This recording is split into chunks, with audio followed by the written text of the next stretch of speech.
नमस्कार, मैं हूं चुमखान। दिन भर की खबरों में सबसे पहले नजर डालते हैं आज के मुख्य समाचारों पर। स्कूल बस की ट्रॉले से भिड़ंत 11 बच्चों की मौत, 24 बच्चे गंभीर घायल। राजस्थान शिक्षक संघ प्रगतिशील की बैठक, समस्याओं पर हुई चर्चा। पुरानी खुर्दा मस्जिद में हुआ रोजा इफ्तियार की दावत, भाईचारे का दिया संदेश। सेवन का सही वितरण नहीं होने से नागरिकों में रोष, विद्युत कार्यालय पर किया प्रदर्शन। अब समाचार विस्तार से। गोलूवाला पंचायत के गांव सुरेवाला के पास स्कूल बस की ट्रॉले से भिड़ंत हो गई। घटना के समय बस में करीब 35 बच्चे सवार थे, जिसमें 11 बच्चों की मौत हो गई और 24 बच्चे गंभीर रूप से घायल हो गए। घायलों को उपचार के लिए गोलूवाला के स्वास्थ्य केंद्र व हनुमानगढ़ के जिला अस्पताल में भर्ती करवाया गया। गोलूवाला स्थित Saraswati model convent senior school की एक बस आज सुबह क्षेत्र के विभिन्न गाँव से स्कूली बच्चों को लेकर स्कूल जा रही थी। रास्ते में अमर सिंह वाला व सुरेवाला गांव के बीच स्कूल बस ट्रॉले से जा टकराई। दोनों वाहनों के बीच भिड़ंत इतनी जबरदस्त हुई कि बस बुरी तरह से क्षतिग्रस्त हो गई। घटना के बाद बस में सवार 11 बच्चों की मौत हो गई व बाकी सभी बच्चे गंभीर रूप से घायल हो गए। दोनों वाहनों के बीच हुई भिड़ंत की आवाज सुनकर आसपास के खेतों में काम कर रहे ग्रामीण मौके पर पहुंचे और बच्चों को किसी तरह बस से बाहर निकाला। घटना में बुरी तरह से घायल हुए बच्चों को तुरंत नजदीक अस्पताल ले जाया गया। वहीं ज्यादा गंभीर बच्चों को हनुमानगढ़ की जिला अस्पताल में भर्ती करवाया गया। अमर सिंह वाले से 2 किलोमीटर पीछे और सूरावाड़ी के बीच में, और कम से कम उसमें बस के अंदर से 40-45 बच्चे थे। और क्या ड्राइवर ने मान लो बहुत तेजी से बस चला रखी थी, वो ड्राइवर के ओवरटेक करके और निकाल रहा था सामने से। और उसमें क्या जी कम से कम 45 बच्चे थे। और हमने क्या उसको मान लो वहाँ मान लो पहुँचने के पास में, मैं 1.5-2 रुपये के पास में सड़क के ऊपर ही वॉकिंग कर रहा था, और मैंने क्या वहाँ चीख चलाया और गाँव के गुरुद्वारे में आवाज़ मरवाई। और उसके बाद में क्या गांव से कम 40-50 आदमी सहायता के लिए पहुंचे और उनको बच्चों को सीटें तोड़ के और वहां से निकाले गए। और क्या वो बस इतनी जल्दी में थी। हादसे की सूचना मिलते ही बच्चों के अभिभावक व स्कूल संचालक अस्पताल परिसर में पहुंचे और बच्चों की स्थिति का जायजा लिया। देखते ही देखते जिला अस्पताल में लोगों की भीड़ जमा हो गई। एक साथ काफी संख्या में आए घायल बच्चों को चिकित्सकों ने तुरंत उपचार शुरू कर दिया, लेकिन अस्पताल में उपचार की समुचित व्यवस्था न होने के कारण अस्पताल प्रशासन ने गंभीर घायल बच्चों को बीकानेर, जयपुर सहित अन्य अस्पतालों में रेफर कर दिया। अस्पताल परिसर में तनावपूर्ण स्थिति को देखते हुए टाउन थाना प्रभारी में पुलिस जाब्ता मौके पर पहुंचे और स्थिति का जायजा लिया। गोलूवाला थाना क्षेत्र में स्कूल वैन के साथ दुर्घटना हुई है। काफी बच्चे घायल हैं, कुछ बच्चों की दर्दनाक मौत भी हो गई है। हमें मृतक व उनके परिवार वालों के सब बच्चों के परिवार वालों के साथ हार्दिक संवेदना है। भगवान उनकी आत्मा को शांति करे। घायल बच्चों के उपचार के लिए मौके पर SHO पीलीबंगा हरजिंदर सिंह, यहाँ हॉस्पिटल में SHO जंक्शन में स्टाफ, मैं SHO टाउन में स्टाफ मौजूद हैं। यहाँ की जनता हमें अच्छा सहयोग कर रही है। जल्दी से जल्दी घायलों को उपचार के लिए यहाँ उपचार करवाया जा रहा है और जरूरत समझते हैं तो वहाँ उनको रेफर किया जा रहा है। स्कूली बस व ट्रॉले की भिड़ंत में 11 बच्चों की मौत व करीब 2 दर्जन बच्चों के घायल होने की खबर मिलते ही जिला प्रशासन व पुलिस के वरिष्ठ अधिकारी जिला अस्पताल पहुंचे। संभागीय आयुक्त बीकानेर रेंज के IG, जिला कलेक्टर व जिला पुलिस अधीक्षक ने अस्पताल में जाकर चिकित्सकों से बच्चों की स्थिति का जायजा लिया और उपचार में किसी तरह की कोताही नहीं बरतने के निर्देश दिए। वहीं घटना की सूचना मिलते ही स्थानीय विधायक व पंचायती राज राज्य मंत्री विनोद कुमार, सुरेंद्र दादरी, राजेंद्र मक्कासर, डॉक्टर BK चावला भी मौके पर पहुंचे और बच्चों के अभिभावकों को सांत्वना दी। राज्य मंत्री ने इस घटना को दुर्भाग्यपूर्ण बताते हुए कहा कि गलती चाहे ट्रक वाले की हो या बस वाले की हो, लेकिन इन मासूमों की क्या गलती थी जो इन्हें सजा मिली। उन्होंने घटना की जांच करवाकर दोषियों को सजा दिलाने की बात कही। मंत्री जी से जब अस्पताल में चिकित्सा व्यवस्था में कमी की बात कही तो उन्होंने कहा कि हाँ, यहाँ सुविधाओं की काफी कमी है, लेकिन इस और ध्यान देकर जल्द ही व्यवस्थाओं में सुधार किया जाएगा। दुर्भाग्यपूर्ण घटना है। अब चाहे कोई ट्रक का गलती मान लो चाहे बस की मान लो, लेकिन इन मासूमों को तो बेचारों को कोई कसूर नहीं था, तो उसकी जांच हो रही है, जिसकी उसको सज़ा मिलेगी। लेकिन ये आइंदा भी ध्यान देने वाला है भी, अगर ये बसों वालों पे भी कंट्रोल करने वाला भी ध्यान से चलाएं, धीरे चलाएं। अब गलती तो पता नहीं, हो सकता है ट्रक वाले को नींद आ गई हो, क्या ये तो बाद में पता चलेगा। सर, अपने इस हॉस्पिटल की बात करें, जिला मुख्यालय हॉस्पिटल की बात करें, मतलब जो मामूली चोट लगे 2 बच्चे रह गए, बाकी सभी रेफर कर दिया, कोई सुविधा ही नहीं है। नहीं, वो रेफर करना ही पड़ेगा। गंगानगर भी नहीं है, वो प्राइवेट हॉस्पिटल के अंदर इसको करा रहे हैं। जो हेड इंजरी है ना, उसकी व्यवस्था वहाँ है। और फिर नहीं, अभी ये अपने पास अभी तक चालू नहीं हो पाई है, आज उसी का नतीजा है कि इतनी बड़ी। हाँ, नहीं, उसका भी हम प्रयास करें, जल्दी इसकी शुरू करवाने जा रहे हैं। घटना से गुस्साए ग्रामीणों ने कहा कि निजी स्कूल संचालक अपने स्वार्थ के लिए कम वेतन पर अप्रशिक्षित वाहन चालकों को नौकरी पर रख लेते हैं। बच्चों को लाने ले जाने के लिए बसों के प्रत्येक दिन 3-4 चक्कर लगाए जाते हैं। इसलिए अप्रशिक्षित वाहन चालक बस को तेज व लापरवाही से चलाते हैं, जिससे हर समय हादसे की आशंका बनी रहती है। प्रत्यक्षदर्शी सुमन कुमार के अनुसार घटना के समय बस लगभग 100 की गति से चल रही थी। वहीं ट्रॉला भी तेज गति से आ रहा था, जिससे यह हादसा घटित हुआ। जो बस ड्राइवर था, इसकी उम्र भी कम है, ये पास में 2 किलोमीटर के पे गांव है सूरावाली, उसका ये निवासी है। फिट रेड है, ट्रैक्टर का थोड़ा बहुत चलाता था। उसके बाद में स्कूल स्टाफ ने कम तनख्वाह देने के चक्कर में इसको स्कूल में नौकरी पे रख लिया, और ये बस 3-4 राउंड लगाने के चक्कर में तेज गति से चलाता था। इसको स्कूल प्रशासन ने बोल रखा है भी अपने पास एक बस है, तू 8-10 गाँव के तू भी बच्चे तेरे को ही लाने सारी इकट्ठे करके। तो इस चक्कर में ये ड्राइवर तेज स्पीड से चला रहा था, 100 की स्पीड में बस चल रही थी। इसलिए बच्चों के साथ और जो पेरेंट्स है उनके साथ ये घोर अन्याय हुआ है। जब पेरेंट्स दाखिला कराने जाते हैं उस टाइम ये कहते हैं हम 15,000 रुपए फीस लेंगे, ये बढ़िया आपको बस मिलेगी, ड्राइवर बढ़िया मिलेगा, और आज जो हुआ है इस कारण हमारा दिल है ना एकदम टूट गया। राजस्थान शिक्षक संघ प्रगतिशील द्वारा बैठक का आयोजन कर शिक्षकों की समस्याओं पर चर्चा की गई। बैठक में वक्ताओं ने कहा कि अभी भी बहुत सी ऐसी मांगे लंबित हैं, जिसके कारण शिक्षकों को परेशानी होती है। राजस्थान शिक्षक संघ प्रगतिशील द्वारा बैठक का आयोजन कर शिक्षकों की समस्याओं पर मंत्रणा की गई।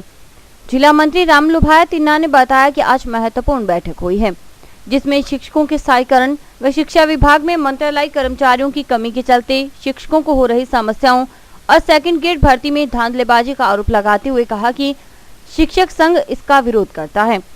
उन्होंने बताया कि 4 जून को शिक्षकों की प्रांतीय बैठक में शिक्षकों की समस्याओं पर चर्चा कर आगामी निर्णय लिया जाएगा। जिला कार्यकारिणी की बैठक, महत्वपूर्ण बैठक के अंदर निर्णय लिया गया कि शिक्षकों की बकाया समस्याएं, जैसे मेन समस्या जो है फिक्सेशन की, जो अभी तक आजकल इनका स्थिरीकरण नहीं हो पाया है काफ़ी अधिक संख्या में, तो उनका स्थिरीकरण अतिशीघ्र निस्तारण करवाने के लिए, और इसके अलावा ब्लॉक कार्यालयों के अंदर जहां आज भी बाबुओं की, मंत्रालय कर्मचारियों की बहुत ज़्यादा कमी बनी हुई है, जिसके कारण फिक्सेशन के अलावा वेतन के भी लाले पड़े हुए हैं, वेतन भी समय पर नहीं मिल रहा है उसके लिए। और इसके अलावा डीडी के अंदर जो भी सेकंड ग्रेड के ट्रांसफर किए हैं उसके अंदर बहुत सारी धांधलियां की है, और बिना नियम, बिना कायदे के, बिना किसी प्रकार की नीति के उन्होंने भ्रष्टाचार फैलाकर ट्रांसफर किए। हम उनका संगठन विरोध करता है। सोमवार शाम ग्रामीण विकास एवं पंचायती राज मंत्री चौधरी विनोद कुमार ने पुरानी खुंजा स्थित मस्जिद में रोजेदारों को रोजा इफ्तियार करवाया और भाईचारे का संदेश दिया। वहीं बार संघ ने भी वकीलों और न्यायिक अधिकारियों द्वारा रोजा इफ्तियार करवाया गया। आपसी मेलजोल बनाए रखने और सर्वधर्म भाईचारे को कायम रखते हुए सोमवार शाम पुरानी खुंजा मस्जिद व बार संघ में रोजा इफ्तियार करवाया गया। पंचायती राज मंत्री विनोद कुमार ने रोजेदारों के साथ बैठकर रोजे खुलवाए और अमन चैन की दुआ मांगी। वहीं बार संघ में वकीलों और न्यायिक अधिकारियों ने रोजेदार वकीलों को रोजा इफ्तियार करवाया और आपसी भाईचारा बनाए रखने की दुआ मांगी। आज रोज़ा इफ्तार में शामिल हुए, और ये रमज़ान महीना है, इसमें सभी जो मुसलमान भाई हैं वो तपस्या और संयम और तपस्या के ये महीना है, इसमें सभी रोज़ा रखते हैं, और भाईचारा जो कायम रहे, हम सब मिलजुल करके इसको मनाते हैं, और रोज़ा इफ्तार आज सबने मिल करके किया। समाचार अभी और भी देखते रहिए दिन भर की खबरें। आप अपने करियर को लेकर चिंतित हैं और इंजीनियरिंग के क्षेत्र में जाना चाहते हैं, तो अब आप चिंता न करें और संपर्क करें Saraf institute of engineering and technology से। श्री गोपीराम सराफ सेवा ट्रस्ट चेन्नई द्वारा संचालित इस संस्था में बीटेक और पॉलिटेक्निकल डिप्लोमा के कोर्सेज करवाए जाते हैं, जिसमें बीटेक में civil engineering, computer science and engineering, electrical and electronics engineering, electronics and communication engineering, mechanical engineering करवाई जाती है। पॉलिटेक्निकल डिप्लोमा में इलेक्ट्रिकल इंजीनियरिंग, मैकेनिकल इंजीनियरिंग करवाई जाती है। इसके अलावा महाविद्यालय में आधुनिक कंप्यूटर लैब, साइंस लैब, विशाल लाइब्रेरी, इंडोर आउटडोर खेल सुविधा, लड़के व लड़कियों के लिए अलग अलग छात्रावास सुविधा, कैंटीन सुविधा, विशाल खेल के मैदान आदि सुविधाएं हैं। तो संपर्क करें Saraf institute of engineering and technology, TB road extension, Gursa road, Hanumangarh town. Baby happy modern PG college, a brand for quality education द्वारा स्टूडेंट्स के करियर को ध्यान में रखते हुए विभिन्न प्रकार के कोर्सेज करवाए जाते हैं, जैसे MSc, MA, BCA, BBA, BSc, BCom, BA. College में वेल क्वालिफाइड लेक्चरर्स की कड़ी मेहनत से लगातार 3 वर्षों से स्टूडेंट्स ने महाराजा गंगा सिंह विश्वविद्यालय की मेरिट लिस्ट में अपना नाम लाकर शिक्षा के क्षेत्र में एक नया रिकॉर्ड कायम किया। हाय, आई एम नूरजहां, मैं बीबीए की स्टूडेंट हूं। मैंने बीबीए फर्स्ट ईयर में यूनिवर्सिटी में 3rd रैंक प्राप्त किया था। इसका सारा श्रेय मैं अपने मैनेजमेंट और स्टाफ को देना चाहूँगी, जिन्होंने यहाँ पर मुझे इतनी अच्छी फैसिलिटीज़ प्रोवाइड करवा। Simranjeet Kaur, first year I scored 80% marks, and for this I would like to thank for Baby Happy Modern PG College. The environment of this college is very learning and I have learned a lot of during these 2 years. College में corporate world की आवश्यकताओं को ध्यान में रखते हुए समय समय पर करियर गाइडेंस सेमिनार्स और वोकेशनल कोर्सेज आयोजित किए जाते हैं।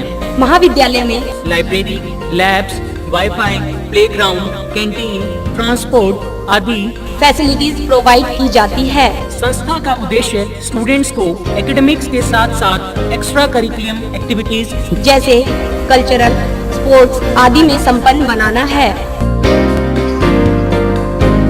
हमारे यहाँ पर आपको आकर्षक कीमतों पर 32 इंच एलईडी, एलसीडी टीवी उपलब्ध हैं। डीजी वर्ल्ड के शोरूम पर आपको आकर्षक brand Videocon, Sansui, Kelvinator, Electrolux, Philips, Panasonic, Kenstar आदि के होम एप्लायंसेस मिलेंगे। यहाँ पर LED, LCD TV, AC, refrigerator, washing machine, microwave, water heater आदि इलेक्ट्रॉनिक सामान आकर्षक कीमतों पर एक ही छत के नीचे मिलेंगे। मैं Deepak Bansal radio corporation, Bansal electro power, DG world, Hanumangarh. हमने ये कामना की थी कि हम वर्ल्ड कप जीतेंगे, वो वर्ल्ड कप हम जीत चुके हैं। और मैं आपसे ये निवेदन करता हूँ कि जिले का सर्वप्रथम डीजी वर्ल्ड पर हर बढ़िया से बढ़िया वर्ल्ड की कंपनियाँ जो एसी, एलसीडियाँ और वॉशिंग मशीनें, माइक्रो ओवन, होम अप्लायंस जो भी रखते हैं, आप हमें सेवा का मौका देवें उचित मूल्य पर और फुल गारंटी पर आपको इलेक्ट्रॉनिक्स उत्पादन यहाँ प्राप्त होंगे। जय हिंद, वंदे मातरम। संपर्क करें DG world, town junction road, Vijay cinema के सामने, हनुमानगढ़ टाउन।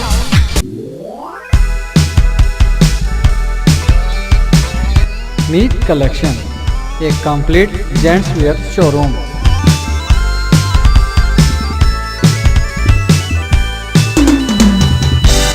जहां पर आपको जेंट्स वेयर में रेडीमेड गारमेंट्स, इंपोर्टेड शूज, चप्पल आदि की भरपूर वैरायटी मिलेगी। वैरायटी ऐसी जो आपको देखते ही मन भा जाए, रेट ऐसे जो आपको पसंद आ जाए। यदि आप कम कीमत में अच्छी वैरायटी खरीदना चाहते हैं तो तुरंत संपर्क करें। हमारा पता है मीत कलेक्शन, खोसा कॉम्प्लेक्स, नज़दीक श्रीराम मार्केट, हनुमानगढ़ जंक्शन।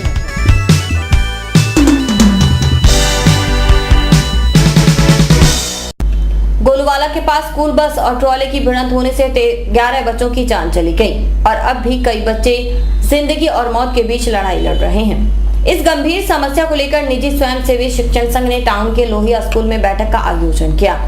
बैठक का मुख्य विषय जिले के अस्पताल में उचित व्यवस्था न होने के कारण घायल छात्रों को उपचार के लिए जिले से बाहर भेजना था। निजी स्वयंसेवी शिक्षण संघ ने टाउन के लोहिया स्कूल में बैठक का आयोजन किया। बैठक का मुख्य विषय स्कूल की बस का ट्रॉले के साथ भिड़ंत का था, जिसमें 11 बच्चों की जान चली गई और घायलों को जिले के सरकारी अस्पताल में भर्ती करवाया गया, लेकिन उचित व्यवस्था न होने के कारण उन्हें रेफर कर दिया गया। जिस कारण कुछ बच्चों की स्थिति काफी नाजुक हो गई। बैठक में इस बात पर भी चर्चा हुई कि यह हादसा ट्रॉले की लापरवाही के कारण हुआ है। इस घटना के शोक के रूप में कल पूरे जिले के निजी शिक्षण संस्थान बंद रहेंगे। इसके तहत वीरवार और शुक्रवार को स्कूल तो खुलेंगे, लेकिन यातायात के साधन बंद रहेंगे। बैठक में पूर्व जिला अध्यक्ष बाबूलाल जुनेजा, जिला अध्यक्ष सुरेश शर्मा, राजेश मिड्ढा, पवन शर्मा, गुरदीप सिंह, अशोक शर्मा, भगवान दास गोदारा, शिवदत्त, श्यामलाल शर्मा आदि मौजूद थे। आज सरस्वती स्कूल गोलूवाला के अंदर उनकी बस थी, सड़क दुर्घटना हुई है, एक ट्रॉले से टकराई और इसके स्वरूप सारी हमारी शिक्षण संस्थाएं जिले की आज और कल 2 दिन का अवकाश रखेंगी शोक स्वरूप और उनके लिए हर समय सहायता के लिए हम तैयार रहेंगे। ये जो हादसा हुआ है बहुत ही दुर्भाग्यपूर्ण, एक विद्यालय संचालक के लिए इससे बुरी घटना हो ही नहीं सकती। हमें अपने खुद के बच्चों का जाने का इतना गम नहीं होता है जितना इस तरह के हादसों में दूसरे परिवारों के जो बच्चे जिनका जो हम पर फेथ करके भेजते हैं उनके जाने का होता है। और जो ये हादसा ट्रक जो ट्रॉला है उसकी लापरवाही से हुआ है, क्योंकि उसने बस के बीचों बीच टक्कर मारी है, जिसकी वजह से ही सबसे ज़्यादा हताहत में दोनों साइड में, ड्राइवर की साइड में और पीछे की साइड में। और सबसे बड़ी दुर्भाग्यपूर्ण बात कि जैसे ही उन घायलों को जिला अस्पताल में लाया गया, वहाँ भी किसी तरह की इस तरह की बड़ी ट्रेजेडी के निपटने के लिए कोई व्यवस्था नहीं थी। इलाज के अभाव में भी शायद 2-4 बच्चों की जो स्थिति है वो नाजुक हुई है और उनका इलाज करने की कोशिश ना करके उनको सीधा रेफर किया गया है। ये बहुत ही चिंताजनक बात है। बिजली बचत योजना के तहत ग्राम पंचायतों को दिए जाने वाले सीएफएल का सही वितरण न होने के कारण आज महिला फेडरेशन, भारतीय जनवादी नौजवान सभा, अपना आशियाना बचाओ संघर्ष समिति ने जोधपुर विद्युत निगम हनुमानगढ़ टाउन के कार्यालय पर प्रदर्शन किया। मुख्यमंत्री अशोक गहलोत ने बजट घोषणा पत्र में ग्रामीण व शहरी बीपीएल विद्युत उपभोक्ताओं को बिजली बचत करने के लिए निःशुल्क 2-2 सीएफएल देने की घोषणा की।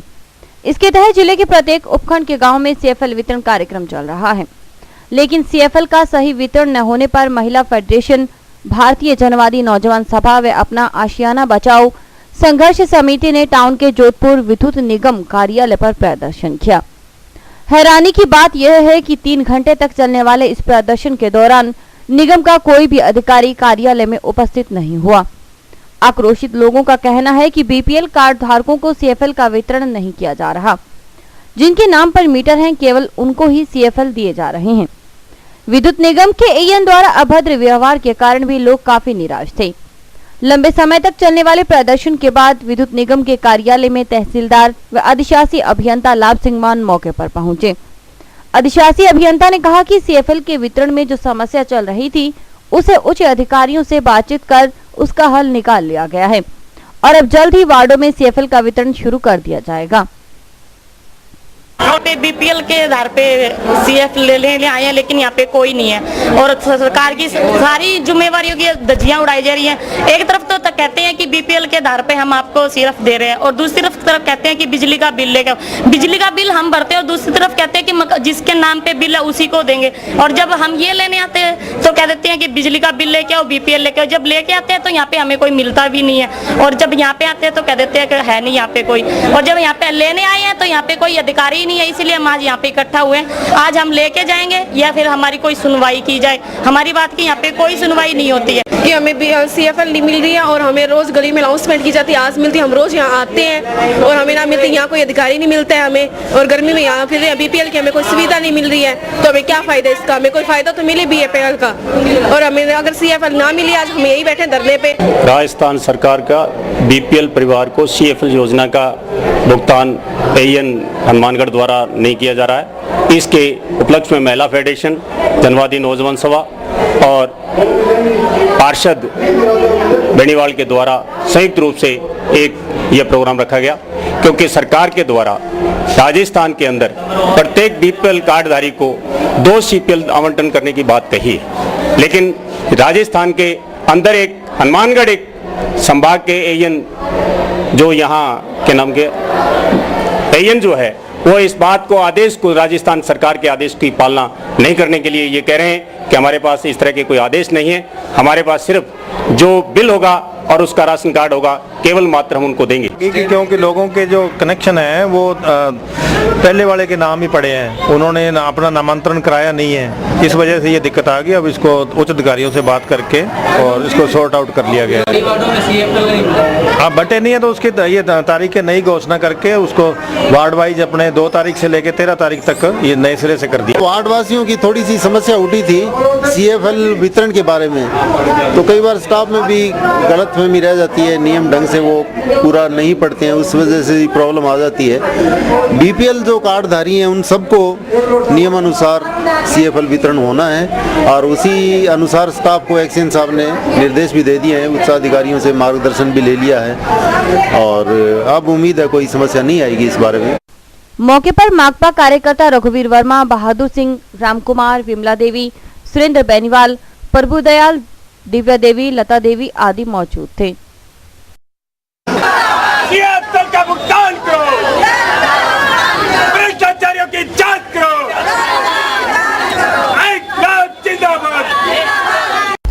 टाउन के वार्ड नंबर 30 रूपनगर में गैस सिलेंडर की पाइप में लीकेज होने के कारण घर में आग लग गई। मौके पर दमकल ने आकर आग पर काबू पाया। हनुमानगढ़ टाउन के वार्ड नंबर 30 के निवासी मदनलाल के घर के सिलेंडर की पाइप के लीक होने के कारण आग लगने से हड़कंप मच गया। आग लगने से बेड, कपड़े, टीवी इत्यादि कीमती सामान जल गया। सिलेंडर में आग लगने से आसपास के लोग एकत्रित हो गए। आग की सूचना तुरंत फायर ब्रिगेड को दी गई। दमकल ने मौके पर आकर आग पर काबू पा लिया, जिससे कोई बड़ा हादसा होने से टल गया। घटना की सूचना मिलते ही पार्षद नानू खां भी घटनास्थल पर पहुंचे। घर के मालिक मदनलाल ने बताया कि यह सिलेंडर 3 दिन पहले ही लिया गया था, जो कि लीक हो रहा था। शाम को जब मदनलाल की बहू खाना बनाने के लिए रसोई में गई तो अचानक पाइप से निकलने वाली गैस में आग लग गई, जिससे घर का कीमती सामान जल गया। घर वाले ने मतलब ये सिलेंडर ऑन करके मतलब चालू किया, उसके बाद अपने वो आग मतलब पाइप से निकल गई और सारा कमरे में आग लग गई, टीवी वगैरह सब बल गए, बेड वगैरह है। अच्छा। ये हाल हुआ है। इसका मेन कारण ये था, इसका मेन कारण ये है कि सिलेंडर लीकेज हो गया। सिलेंडर लिया था हमारे सिलेंडर को इसको 3-4 दिन हो गए जी चलाया। क्या लीकेज वगैरह था क्या? लीकेज तो हाँ लीकेज था वास्ते मतलब सिलेंडर जलाया हो और बस सिलेंडर लीकेज वो पूरी आ गई एकदम, घर में सारा लगी आग कमरे में और बहुत सारा सामान बढ़ गया, नुकसान बहुत ज्यादा हो गया। वो खाना जान माल नहीं हुआ, अगर थोड़ा लापरवाही और जान माल भी हो जाता है। ये तो मोहल्ले वालों ने। और अभी वक्त है हेडलाइंस का।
तेरापंथ भवन में संस्कार निर्माण शिविर एवं मंत्र दीक्षा का आयोजन किया गया।